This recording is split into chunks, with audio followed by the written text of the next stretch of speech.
Charismatic imefanikiwa kutoa huduma majimboni katika maeneo mbalimbali na katika majimbo yetu. Naweza kusema ni kweli, it's true. The members of the charismatic movement have been very effective participating in other activities in the church, in the small Christian communities, in other apostolates and other groups. We have every year we have choir competitions here, and when they assemble for competition, they are also doing some quizzes, examinations, some tests, some questions from the Bible, from the catechism, from the history of the church history. And I've observed the choirs which perform better in the quiz time.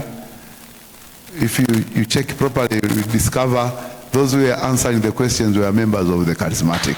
Those who get right. Kwaya zile ambazo hazina charismatic wanaulizwa swali, Musa alikuwa ni nani? Wanajibu Musa alikuwa ni mmoja wa mitume 12 wa Yesu.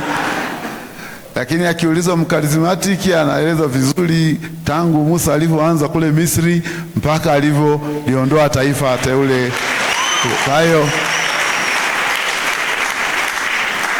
Kwa hiyo mzee Mtema nimeshuhudia mwenyewe kwamba wakarismatiki wakifika kwenye maswali haya yanayohusu maisha ya kiroho na maandiko matakatifu wanawasaidia wengi. Ni msaada mkubwa. Kwa hiyo malezi yenu si bure, yanaenda vizuri kabisa.